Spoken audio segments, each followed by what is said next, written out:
Hello everyone, welcome back to my YouTube channel. So I hope आप सब बढ़िया होंगे, मस्त होंगे। ठीक है, तो देखो हम पॉलिनोमियल चैप्टर को पढ़ रहे थे। आज हम क्या करेंगे, इस पॉलिनोमियल चैप्टर को कॉन्सेप्चुअली ख़त्म करेंगे। आज जो है हमारा इसका पार्ट 5 है, that is your conclusion part है। आज हमारा क्या है, हमारे पास आज कंक्लूजन है। आज हम इसको पूरा ख़त्म कर देंगे। इसके बाद जो हम अगला चैप्टर स्टार्ट करने वाले हैं, देखते हैं या तो प्रोबेबिलिटी करेंगे या तो ट्रायंगल्स करेंगे, वी विल सी। ठीक है, तो अब देखो जो हमारा पार्ट 5 है, इसमें हमने क्या क्या चीज़ें देखनी है, ज़रा फटाफट से देख लेते हैं। हमने लास्ट लेक्चर में कहाँ पर छोड़ा था। ये रहा हमारा लास्ट लेक्चर।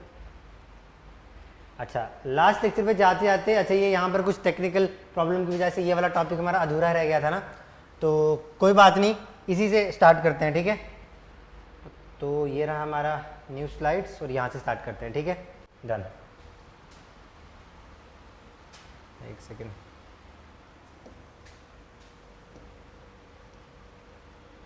ठीक है, तो इसी को स्टार्ट करते करते देखो हमारा जो अब टॉपिक है जो हम पढ़ने वाले थे वो था इस पूरे चैप्टर का कुछ इंपॉर्टेंट बेसिक कॉन्सेप्ट्स। क्या थे? सम इंपॉर्टेंट कॉन्सेप्ट्स ना। ठीक है सर, सम इंपॉर्टेंट कॉन्सेप्ट्स।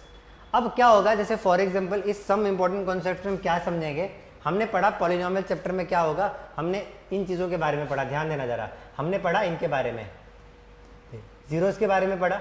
मैंने कहा जो भी आपके जीरोस है उनको हम बेसिकली क्या कहते हैं, रूट्स कहते हैं कि नहीं कहते।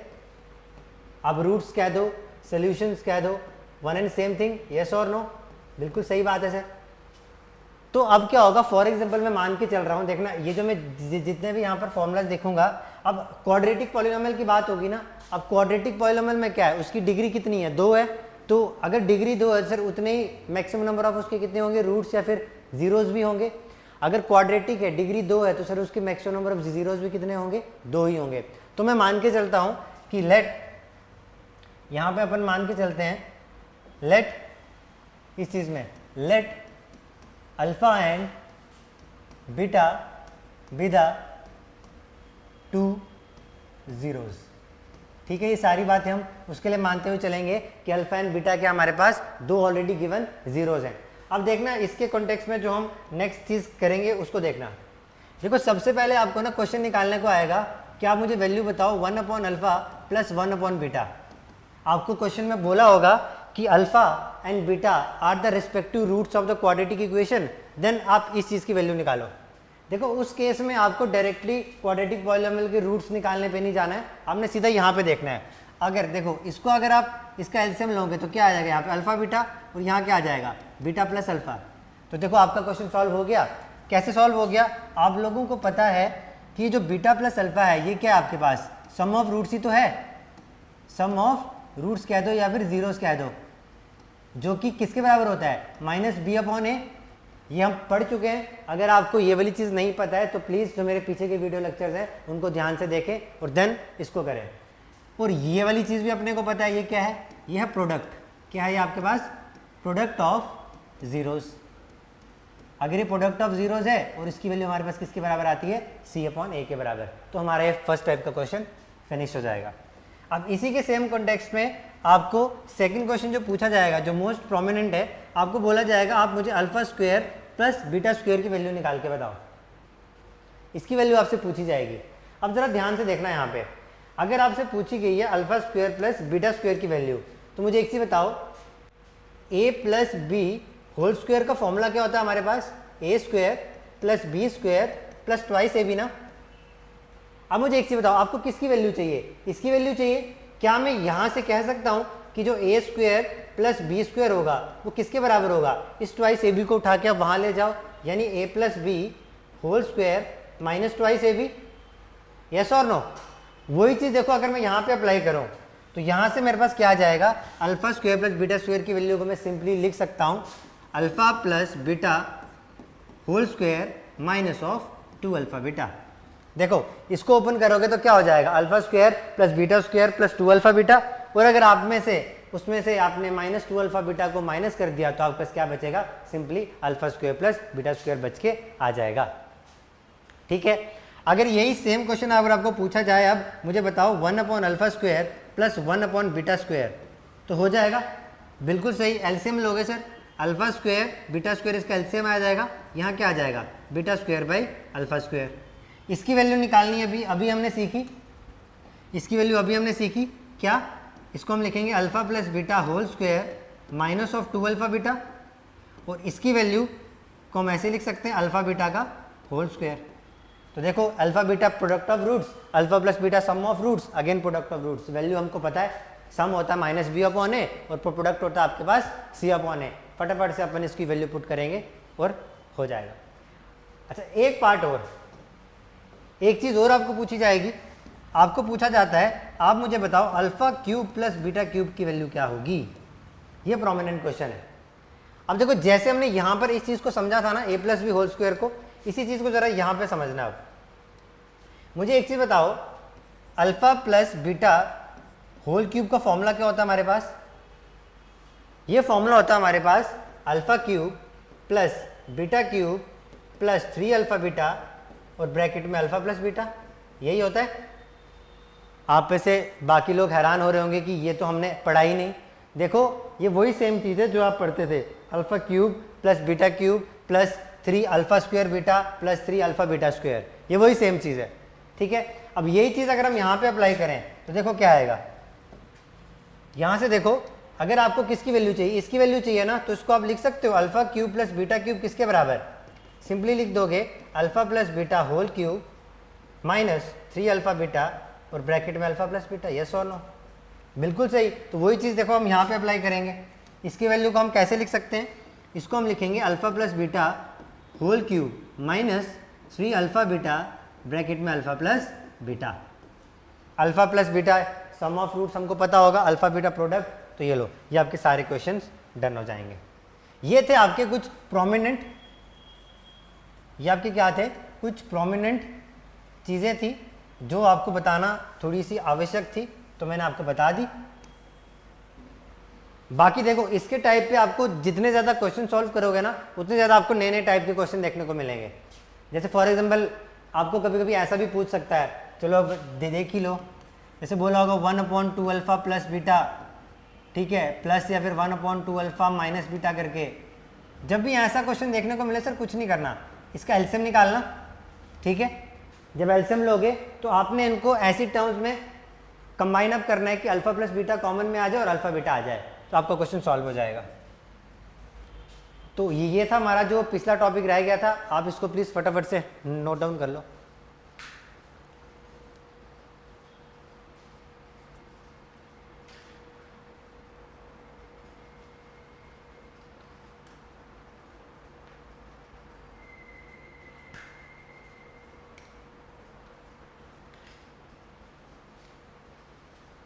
हो गया, ठीक है।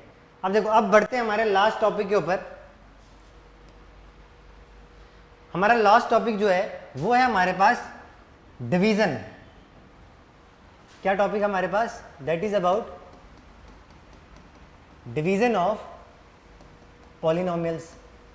पॉलिनोमियल्स को हमने क्या करना है? डिवाइड करना है सर। देखो इसका जो सबसे प्राइम रूल है वो आपके पास तो सिंपल ये है, लॉन्ग डिवीजन मेथड। क्या है आपके पास? Long division method. बट इसके अलावा भी अपने को कुछ चीज़ें समझनी पड़ेंगी। देखो जो मेन चीज़ हमने इसको समझनी है ना, इसमें हम ज़्यादा हमारे सिलेबस में उतना डिटेल में है नहीं, बट मैं आपको फिर भी बता देता हूँ, देखना ज़रा ध्यान से समझते जाना। क्या है आप लोगों के पास? अब मैं कह रहा हूँ फॉर एग्जाम्पल आपने पढ़ा होगा फैक्टर थ्योरम। क्या पढ़ा होगा? फैक्टर थ्योरम, स्पेलिंग देख लेना यार। और आपने एक और चीज़ पढ़ी होगी रिमाइंडर थ्योरम के बारे में, ठीक है। अब यहाँ पर मैं आपको उतनी डीप में नहीं बताऊंगा, मैं बस जो जो हमारे काम का है हम उस पर ध्यान देंगे। देखो फैक्टर थ्योरम और रिमाइंडर थ्योरम, मुझे एक चीज़ बताओ, सिंपल सी बात है। फॉर एग्जाम्पल मैंने कहा फैक्टर क्या होता है, क्या समझते हो आप लोग फैक्टर से? जब मैं आपके सामने कह रहा हूँ फैक्टर, तो फैक्टर का मतलब है एक ऐसा नंबर जो किसी दूसरे नंबर को क्या कर दे सर? एग्जैक्टली डिवाइड कर दे। क्या? A number which divides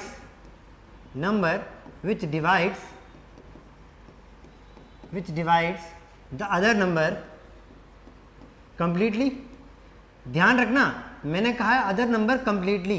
completely का मतलब है कि सर आपका रिमाइंडर क्या आना चाहिए, यहाँ पे रिमाइंडर आपके पास आना चाहिए 0। जब मैंने कहा कंप्लीटली, कंप्लीटली का कहने का मतलब है कि आपका जो रिमाइंडर है वो कितना आना चाहिए, 0 आना चाहिए। वो होता है फैक्टर। जैसे मैंने कहा, अब मैंने कहा कि 4 is a factor of what, 2। ठीक है, अगर आप 4 को करो डिवाइड 2 के साथ तो देखो आपका रिमाइंडर क्या आएगा, 0 आएगा, तो एग्जैक्टली डिवाइड हो जाएगा। वैसे देखो factor theorem and remainder theorem की बात क्या है, ये आपको ये कहता है कि सर जब भी आप किसी भी नंबर को उसके फैक्टर के साथ करोगे ना डिवाइड, आपका रिमाइंडर हमेशा क्या आएगा, 0 आएगा। हमने यहाँ पर बेसिकली क्या पढ़ना है, इन दोनों का कॉम्बिनेशन पढ़ना है। क्या पढ़ना है, कॉम्बिनेशन। कॉम्बिनेशन में आपको ये कह रहा है कि जब भी आप किसी भी नंबर को उसके फैक्टर के साथ करोगे डिवाइड, उसका रिमाइंडर हमेशा क्या आएगा, 0 आएगा। तो कॉम्बिनेशन में हम क्या पढ़ते हैं, थोड़ा लिख लेते हैं। क्या, if you divide a number with its factor, then remainder is always equal to 0। ये वाली चीज़ अपन याद रखेंगे जो हमने फैक्टर थ्योरम और रिमाइंडर थ्योरम में समझनी है। अच्छा, ये तो आ गया थोड़ा बहुत रिमाइंडर थ्योरम के बारे में। अब फैक्टर का देखो, फैक्टर में पता क्या था, फैक्टर में उसने ये कहा कि अगर फॉर एग्जांपल मैंने कहा कि अगर x इक्वल टू 2 जो है वो फैक्टर है किसी एक पॉलिनोमियल का, क्या है, फैक्टर है किसका, फैक्टर ऑफ एनी पॉलिनोमियल। मैंने आपके सामने ये कह दिया कि x इक्वल टू 2 फैक्टर कह दिया, या फिर आप चलो फैक्टर नहीं, आप ऐसे कह दो x equal to 2 is a root है। तो क्या मैं यहाँ से कह सकता हूँ, देखो मेरे भाइयों, अगर इस 2 को मैं वहाँ लेके जाऊँ तो मैं कह सकता हूँ कि x माइनस 2 क्या होगा, एक फैक्टर होगा, यस और नो, बिल्कुल सही। बस इतनी सी चीज़ आपने ध्यान में रखनी थी और कुछ नहीं। तो देखो इसका एक पूरा सा मैं आपको समराइज करके बताता हूँ। फैक्टर थ्योरम और रिमाइंडर थ्योरम का हमने कॉम्बिनेशन पढ़ना है। वो ये कहता है कि सर जब आप किसी भी एक नंबर को उसके फैक्टर के साथ डिवाइड करते हो ना, तो सर आपका रिमाइंडर हमेशा हमेशा क्या आता है, 0 आता है। अब देखो, अब इसका यूज़ हम पॉलिनोमियल में कैसे करेंगे। आपको क्वेश्चन दिया होगा कि कोई एक पॉलिनोमियल आपके पास है, गिवन है, ठीक है। अब फॉर एग्जांपल अगर आपके पास कोई भी एक पॉलिनोमियल गिवन है तो उसमें आपको बोला होगा find the remainder if this polynomial is divided by this. तो आपने कुछ नहीं करना, उस रिमाइंडर को इक्वल टू पुट करना है 0 के, जो x की वैल्यू आएगी आपने उस पॉलिनोमियल में पुट करनी है और आपका आंसर आ जाएगा। ठीक है, डन है काम। लेकिन ध्यान रहे उस क्वेश्चन में अगर उसने बोला होगा, हम करेंगे क्वेश्चन, आपको क्लियर होता जाएगा। तो इतनी सी बात आप लोगों को क्लियर है। अच्छा, ये वाली बात क्लियर है, तो एक बात को जरा और समझेंगे, जरा बच्चों वाली बात है लेकिन फिर भी अपना काम है। देखो एकदम मैंने आपको पहले भी कहा था, बेसिक से उठेंगे और एकदम नेक्स्ट लेवल तक लेके जाएंगे। आई गेस कि आपको पॉलिनोमियल चैप्टर में कोई भी प्रॉब्लम नहीं होगी। सर मैं लिख के क्या रहा हूँ, 1 2, ये आज हमारा 5वां पार्ट है, इतनी डिटेल में आपको कहीं नहीं मिलेगा कॉन्सेप्ट्स के साथ। सो प्लीज़ ध्यान यहाँ पर, आज लास्ट टॉपिक है, बस इसको ज़रा समझेंगे तो काम खत्म। अच्छा, जहाँ तक ये बात है पॉलिनोमियल्स को लॉन्ग डिवीजन से करने की, तो मैं आपको एक क्वेश्चन कराऊंगा, उसमें मैं आपको लॉन्ग डिवीजन एक्सप्लेन कर दूंगा। ठीक है, देखो इसमें ना एक हल्का सा कॉन्सेप्ट हमारे पास, दैट इज अपन लोग कहते हैं डिवीजन एल्गोरिथम। क्या, डिवीजन एल्गोरिथम। क्या होती है डिवीजन एल्गोरिथम? आप लोगों ने ऑलरेडी पढ़ रखा होगा, अगर नहीं पता है तो आज जरा ध्यान से सुनना मेरी बात। जब मैं कह रहा हूं आपके सामने डिवीजन एल्गोरिथम, तो डिवीजन एल्गोरिथम सर कुछ नहीं है, बस नाम नया है। याद करो आपने ऐसा कुछ पढ़ा था, अगर आपने कोई भी एक नंबर है, कोई भी एक नंबर है, इसको आपने फॉर एग्जांपल मान लिया, कर लिया डिवाइड किसके साथ, x के साथ, और आपने कहा कि आपका जो क्वोशंट आया वो कितना आया, y, और इसको सॉल्व करने पे जो आपको रिमाइंडर आया वो आया z। तो ये वाला जो ये है, इसको मैं क्या कहता हूँ आपके पास, रिमाइंडर कह देता हूँ। जो यहाँ पे आता है इसको मैं क्या कहता हूँ आपके सामने, दिस इज योर क्वोशंट। जो यहाँ पर है इसको मैं क्या कहता हूँ, आप डिवाइड कर रहे हो ना, ये क्या आपके पास डिवाइजर। और ये वाली जो चीज़ है इसको अपन क्या कह देते हैं, डिविडेंड। क्या कहते हैं, डिविडेंड। और डिवीजन एल्गोरिथम आपकी कुछ नहीं कहती, डिवीजन एल्गोरिथम बस आपको यही कहती है कि जो भी आपका डिविडेंड है, जो भी आपका डिविडेंड है वो हमेशा किसके बराबर होगा, divisor multiply by quotient plus remainder. ये है आपके पास क्या, डिवीजन एल्गोरिथम। और इसी का यूज़ आपके पास क्या होने वाला है, क्वेश्चंस में यूज़ होने वाला है पॉलिनोमियल्स वाले। तो अब ऑफिशियली जो भी कॉन्सेप्चुअल के साथ था हमारा चैप्टर खत्म हो चुका है। ठीक है, अब ज़रा कुछ एक बार ज़रा इसके सो जिसको लिखना उतार लो, फिर अपन ज़रा क्वेश्चन करते हैं ना।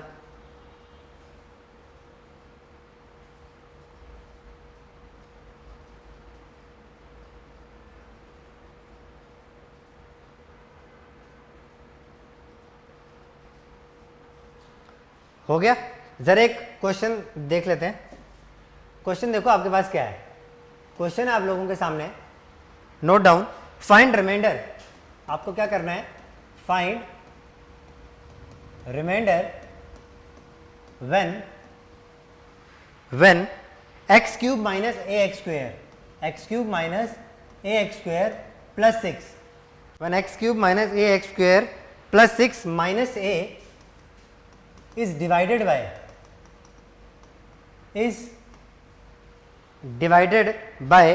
x minus A. ये लो सर, ये आपके पास क्वेश्चन है। क्वेश्चन को पढ़ना ध्यान से, क्या कह रहा है, फाइंड रिमाइंडर, आपको रिमाइंडर निकालना है जब ये आपके पास कोई एक गिवन पॉलिनोमियल है is divided by this x minus A. अब देखो, अब आप में से कुछ कुछ बंदे जिनको फैक्टर थ्योरम और रिमाइंडर थ्योरम का नहीं ना पता होगा, वो क्या करेंगे, वो सीधे पूरा लॉन्ग डिवीजन पे करने लग जाएंगे, फिर रिमाइंडर निकालेंगे। लेकिन नहीं भाई, लॉन्ग डिवीजन ठीक है, नो डाउट, लेकिन जब आपको कंपटीशन में उतरना है ना, तो आपको कोशिश करनी है कि आपका जितने भी क्वेश्चंस है वो कम से कम टाइम में सॉल्व हो। तो इसलिए हम स्मार्ट वर्क करेंगे, क्योंकि हम लोग तो सर इंटेलिजेंट हैं। अगर अपन लोग इंटेलिजेंट हैं तो अपन लोग को सर ने पढ़ाया है कि फैक्टर थ्योरम और रिमाइंडर थ्योरम का कॉम्बिनेशन क्या कहता है। देखो, उसने कहा अगर इस पॉलिनोमियल को मैं क्या करता हूँ, डिवाइड करता हूँ किसके साथ, x माइनस ए के साथ, तो मैं मान के चलता हूँ, फॉर एग्जाम्पल मैं मान के चलता हूँ कि ये वाला नंबर जो है वो उसको क्या कर रहा है, एग्जैक्टली डिवाइड कर रहा है। क्या कर रहा है, एग्जैक्टली डिवाइड। अब मुझे एक चीज बताओ, अगर मैं क्या करता हूँ, मैं लेट कर लेता हूँ कि जो x माइनस ए है डिवाइड्स द गिवन पॉलिनोमियल, ठीक है, दैट इज, इसको मैं मान लूँ कुछ p ऑफ a मान लूँ, a टर्म में है p ऑफ x, ठीक है, x square minus A X square plus 6 minus A exactly. मैंने क्या कहा, मैंने कहा सर मैंने क्या कर लिया, मैंने ना लेट कर लिया कि जो x माइनस ए है ये इस पॉलिनोमियल को एग्जैक्टली डिवाइड कर रहा है। तो कहने का मतलब है कि सर आपका जो रिमाइंडर आना चाहिए वो क्या आना चाहिए, 0 आना चाहिए। यस और नो? अगर वो किसी फैक्टर के साथ कर रहे हो आप उसको डिवाइड, अगर देखो ये वाला नंबर अगर उसको एग्जैक्टली डिवाइड कर रहा है, तो क्या मैं कह सकता हूँ कि x माइनस ए क्या होगा, इम्प्लाइज इसका मतलब ये हुआ कि x माइनस ए जो है वो क्या होगा, फैक्टर होगा किसका, पॉलिनोमियल का, given polynomial p of x। होगा कि नहीं होगा? बिल्कुल सही सर, होगा। अगर फैक्टर है तो अगर आप किसी भी फैक्टर को उस किसी नंबर के फैक्टर के साथ करते हो डिवाइड, तो आपका रिमाइंडर हमेशा क्या आएगा, 0 आएगा कि नहीं आएगा? आएगा सर, ठीक है। तो अपन क्या करेंगे, कुछ नहीं करेंगे। देखो अब हमने करना क्या है, जरा क्वेश्चन की एप्लीकेशन को समझना। x माइनस ए है ना, आप क्या कर दो, x माइनस ए को इक्वेट कर दो 0 के साथ। x की वैल्यू कितनी है आपके पास, ए आई। इस वैल्यू को आप कहाँ कर दो, पुट कर दो पॉलिनोमियल में, put in p of x। तो देखो p ऑफ x क्या था हमारे पास, p ऑफ x था हमारे पास X cube minus A X square plus 6 minus of A. अगर ये पॉलिनोमियल डालने पे अगर उसका आंसर 0 आ गया तो रिमाइंडर 0, अगर 0 नहीं आया तो मतलब वो जो आपके पास बकाया बचा है, जो आंसर आ रहा है आपके पास, वही आपके पास क्या होगा, आपका रिमेनिंग होगा रिमाइंडर, जिसकी वजह से उसका आंसर 0 नहीं आ पा रहा है। बात समझ रहे हो मेरी, मैं क्या कह रहा हूँ? मैंने कहा फॉर एग्जाम्पल मैंने 6 को करा डिवाइड किसके साथ, 6 को मैंने डिवाइड करा 5 के साथ, तो रिमाइंडर कितना बचा, 1। मैंने कहा ये जो 1 है ये हिंड्रेंस क्रिएट कर रहा है उसको कंप्लीटली डिवाइड करने में। तो वैसे मैं कह रहा हूँ अगर आपका रिमाइंडर 0 नहीं आया तो मतलब वो जो टर्म आएगी वही आपका रिमाइंडर का आंसर होगा, और वही वो नंबर होगा कि जो उसको डिवाइड कंप्लीटली नहीं होने दे रहा है। अगर आपको यही क्वेश्चन ऐसे पूछ दिया जाता कि find that number which is not helping this number two exactly divide, तो आपका आंसर तब भी क्या आता, वही आता। देख रहे हो, समझ रहे हो, एक ही कॉन्सेप्ट से कैसे कैसे आपके खेल निकलते आ रहे हैं। शब्दों का खेल है भाया, क्या सिर्फ शब्दों का खेल है, आप लोगों को इस शब्दों को पकड़ना है। तो देखो ध्यान से, अगर यहाँ पर आपने क्या कर दिया, x की जगह पर रिप्लेस कर दो किसको, a को रख दो, तो क्या आ जाएगा आपके पास, a cube minus a into A square plus 6 minus of a equal to 0 कर दो। देखो क्या आ रहा है, अगर मैंने इसको एग्जैक्टली कहा डिवाइड तो इक्वल टू 0 होना चाहिए, तो देखो ये कितना बन रहा है, a cube minus a cube plus 6 minus of A equal to 0, ये कैंसिल, यहाँ तो 6 माइनस ए आ रहा है, इज नॉट इक्वल टू 0, तो कहने का मतलब है ये इसको एग्जैक्टली डिवाइड नहीं करेगा और हमें अपना रिस्पेक्टिव आंसर भी मिल गया। तो यहाँ से हमको मिल गया कि सर जो उसका रिमाइंडर होगा वो कितना हो जाएगा, 6 माइनस ऑफ ए, कितना हो जाएगा। तो देखो आपको समझाने के लिए मैंने इतना 1 2 3 4 लाइनें में करी है, बट जब आपको कॉन्सेप्ट समझ में आ जाएगा ना सर, ये वन लाइनर क्वेश्चन बन जाएगा आप लोगों के लिए। क्या बन जाएगा, वन लाइनर क्वेश्चन बन जाएगा। तो आई गेस आप लोगों को ये क्वेश्चन समझ में आ गया होगा बढ़िया तरीके से। एक बार फटाफट से इस क्वेश्चन को देखो, ठीक है।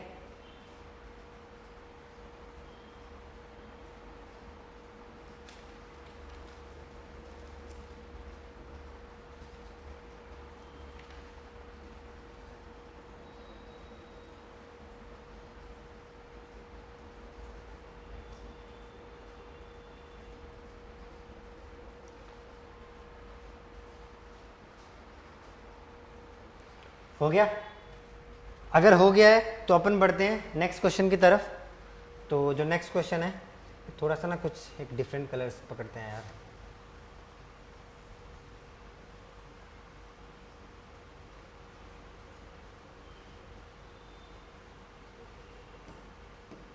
हाँ ये ठीक है, बढ़िया। तो देखो अगर ये वाली चीज़ आपको क्लियर है तो हम जरा नेक्स्ट क्वेश्चन की तरफ बढ़ते हैं। क्वेश्चन नंबर 2, क्वेश्चन लिखेंगे सारे के सारे। क्वेश्चन आपके पास ये है, if alpha and 1 upon alpha are zeros of the polynomial. Question देखना, if alpha and 1 upon alpha are zeros of the polynomial, और वो जो पॉलिनोमियल है वो क्या है आपके पास, 4x square minus 2 of X, 4x square minus 2 of X minus K plus 4। ये आपके पास क्या है, पॉलिनोमियल है। 4x square minus 2 of X plus K minus 4, sorry इसको ज़रा ठीक कर लेना, प्लस के माइनस ऑफ 4। ये आपके पास क्या है, पॉलिनोमियल। इसके अल्फा एंड 1 बाई अल्फा क्या है, जीरोस। आप लोगों को करना क्या, फाइंड द वैल्यू ऑफ के, फाइंड वैल्यू ऑफ के। ये लो सर, ये क्वेश्चन आप लोगों के सामने। बताओ ज़रा थोड़ा सा 2 मिनट के लिए वीडियो को पॉज करके, ठीक है, खुद से सोचो कि कैसे करेंगे इस क्वेश्चन को, क्या दिमाग लगाएंगे, देखो ज़रा।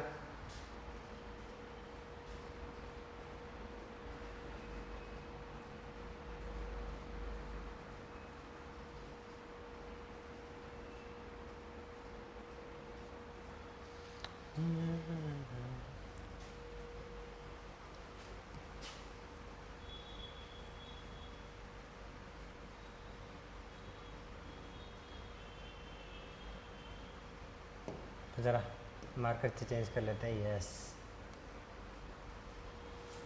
हो गया। देखो अब क्वेश्चन को देखना ज़रा, क्वेश्चन में आपको क्या कहा था, इसका करेंगे अपन सोल्यूशन। आपको कहा गया alpha and 1 upon alpha are zeros of the given polynomial. Given polynomial क्या था आपके पास, 4x square minus 2 of X plus K minus 4। तो अपन लिखेंगे 4x square minus 2 of X plus K minus of 4। ये आपके पास क्या है, कोई ये गिवन पॉलिनोमियल है। आपको कहा गया कि इसके जीरो आपके पास ऑलरेडी गिवन है, क्या, अल्फा और 1 बाई अल्फा। तो मुझे एक चीज़ बताओ, आपके दिमाग में क्या आ रहा है, अगर आप जीरोस निकालने बैठोगे, ठीक है, तो उसको फिर उससे कुछ बनेगा नहीं, बिकॉज उसने कहा आपको के की वैल्यू निकालनी है। देखो के कहाँ पर पड़ रहा है, सी। तो याद करो सम और प्रोडक्ट के रिलेशन में सी हमारे पास कहाँ आ रहा था, प्रोडक्ट में आ रहा था। हम लोगों को ये भली भांति पता है कि सर जो प्रोडक्ट है क्या है आपके पास, प्रोडक्ट है हमारे पास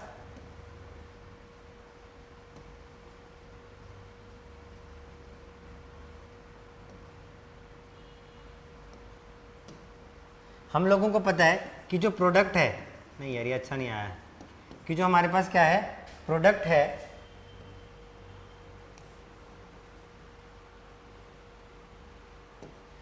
प्रोडक्ट है वो क्या होता है हमारे पास, प्रोडक्ट होता है हमारे पास सी अपॉन ए के बराबर, यस और नो, अल्फा बीटा का। तो देखो सी में हमारे पास के की वैल्यू आ जाएगी, तो देखो वही लगाएंगे। मुझे एक चीज बताओ, प्रोडक्ट यानी अल्फा इंटू 1 बाई अल्फा, क्योंकि ये आपको ऑलरेडी जीरोस दिए हुए हैं, किसके बराबर होगा, सी अपॉन ए। सी की वैल्यू कितनी है यहाँ पे, के माइनस 4 अपॉन ए की वैल्यू कितनी है आपके पास, ये होता है ना, देखो इसको कंपेयर करोगे A X square plus B of X plus C के साथ, तो यहाँ से आपको पता लग जाएगा कि ए की वैल्यू कितनी है आपके पास, 4 b की वैल्यू कितनी आपके पास -2 और c की वैल्यू कितनी आपके पास k -4। अल्फा से alpha will get cancel out, तो ये a की वैल्यू तो हमने लिखी नहीं, तो आपको पता लग जाएगा कि k -4 किसके बराबर सर, 4 के बराबर, तो k = 4 + 4 यानी k आपके पास कितना आ गया 8। Answer done. तो ये रहा आपका क्वेश्चन। आई गेस आप लोगों को ये क्वेश्चन बढ़िया तरीके से समझ आ गया होगा। बहुत खूब।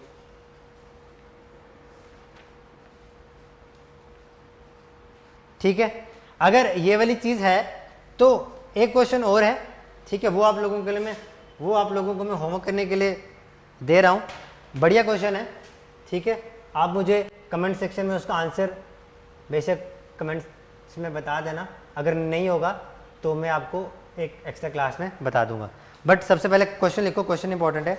लिखो obtain all other zeros of the polynomial. Question है आपके सामने,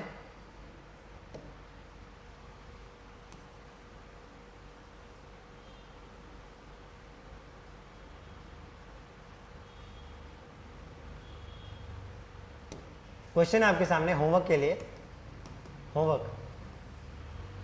obtain all other zeros of the polynomial, obtain all other zeros of the polynomial 2x cube minus 4x, 2x cube minus 4 of x minus of x square plus 2। ये आपके पास given polynomial है, ठीक है। और आपको ऑलरेडी दिया हुआ है if two of its zeros are √2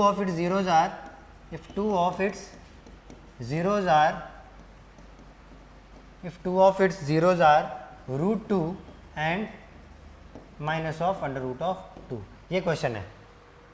आपको क्या करना है, इसके बाकी के अदर जीरोज आपको फाइंड आउट करने हैं।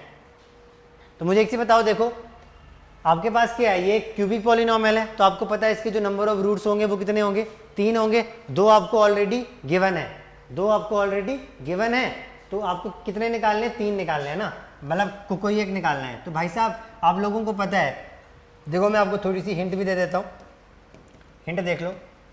मेरे को पता है बच्चे बहुत इंटेलिजेंट हैं मेरे स्टूडेंट्स, तो इनको हिंट की ज़रूरत है नहीं, बट चलो फिर भी मैं कर लेता हूँ। आप लोगों को पता है, याद करो, जब मैंने आपको क्यूबिक पॉलिनोमियल में बताया था, आई गेस नहीं बताया था पर बताया भी था, तो देख लो उसमें जो प्रोडक्ट ऑफ रूट्स होता है ना वो बराबर होता है -d/a के।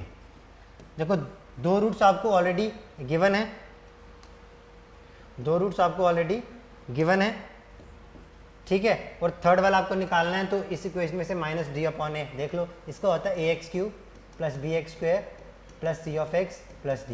ये होती है इसकी जनरल फॉर्म। इससे कंपेयर करके आप इनकी वैल्यूज निकाल देना और आपका आंसर आ जाएगा। मुझे कमेंट सेक्शन में इसका आंसर बताना, ठीक है। ये आप लोगों का होमवर्क। तो साहब इसी के साथ हमारी ये पॉलिनोमियल्स की जर्नी का अंत होता है, ठीक है भाईजान। तो ये रहा हमारा पॉलिनोमियल का चैप्टर। तो thank you so much guys, तो बहुत ही मज़ा आया आप लोगों के साथ पॉलिनोमियल्स चैप्टर में। अब जल्दी मिलेंगे अपन एक नए चैप्टर के साथ। अब वो जो नया चैप्टर होगा वो देखते हैं, या तो प्रोबेबिलिटी करेंगे या तो ट्राइंगल्स। देखो मैं आपके सामने 3 ऑप्शन दे रहा हूँ, आप मुझे कमेंट सेक्शन में बताना कौन कौन सा। या तो प्रोबेबिलिटी करेंगे, या तो ट्राइंगल्स करेंगे, या तो ट्रिग्नोमेट्री करेंगे। अब आप लोग मेरे को बता देना कौन सा आप लोगों को क्या करना है, उसी के हिसाब से अपन करेंगे, ठीक है। ठीक है दोस्तों, थैंक यू सो मच। और हाँ, इस वीडियो को ज़्यादा से ज़्यादा प्यार दीजिए, ठीक है। जो भी आपके दोस्त हैं, सखा हैं, सखी हैं, उनको ये वीडियो फैलाएं, ठीक है, ताकि वो भी बहुत सारी चीज़ों को सीखें। और मुझे फीडबैक ज़रूर दें कि क्या क्या चीज़ें हैं, ठीक है, ताकि मैं भी अपने आप पे इम्प्रूव करते जाऊं। और अगर आपको मेरी वीडियो पसंद आ रही है तो सर प्लीज़ मेरे चैनल्स को सब्सक्राइब लाइक ज़रूर करें। आप लोगों को मेरा चैनल पता है, मेरे चैनल में आप यूट्यूब पे सर्च मारेंगे, मेरे ही नाम से है, अंकुश कोतवाल, ठीक है, तो आपको मिल जाएगा, ठीक है। तो ये रहा, अगर आपको नहीं पता है तो ज़रा एक बारी में देख लेते हैं, मैं आपको दिखा देता हूँ एंड में। तो ये रहा, ज़रा यहाँ से अपन एग्जिट कर लेते हैं। ओके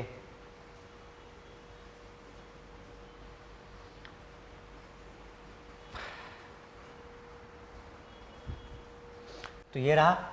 तो यहाँ पर आपको क्या करना है, मैं आपको अपना चैनल बता देता हूँ, ठीक है।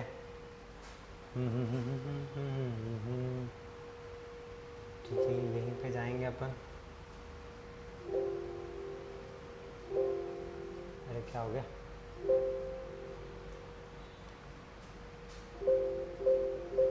अरे बंदी हो गया कुछ समथिंग।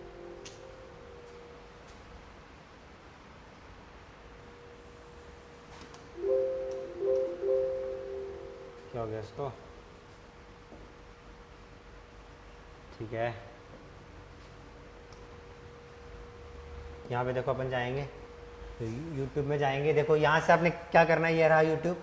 आपने यहाँ पे सर्च मारना है ANKUSH अंकुश कोतवाल, ओके। यहाँ पे आप एंटर करेंगे तो ये रहा सबके सामने, सबसे टॉप वाला ये रहा एक्सप्लोरिंग द अनएक्सप्लोर्ड टैलेंट्स है, ठीक है। तो इसमें आप लोग जाएंगे, ये रहा सर, ये रहा मेरा चैनल, यूट्यूब चैनल। ध्यान से देखिए, आपको जाना है, ठीक है। फटाफट से इसको यहाँ पे ऐसे कर देना है और सब्सक्राइब ऑप्शन पे देना है। ये रहा आपका सारी की सारी वीडियोस लेक्चर्स है यहाँ पे। ये देखो पॉलिनोमियल चैप्टर 1 2 3 4 और बहुत ही जल्द ये पार्ट नंबर 5 भी आपके पास आ जाएगा। और इसके साथ साथ आपको देखो क्वाड्रेटिक इक्वेशन भी हम पढ़ चुके हैं, क्वाड्रेटिक इक्वेशन भी हम ऑलरेडी पढ़ चुके हैं। तो ये रहा देखो क्वाड्रेटिक इक्वेशंस का पूरा कंप्लीट, जिस पॉलिनोमियल्स पार्ट 4 और ये वाला आपके पास आ जाएगा। सो गाइस प्लीज़ आपको इस चैनल पे सपोर्ट करो ज़्यादा से ज़्यादा। मिलते हैं नेक्स्ट वीडियो में। Thank you guys.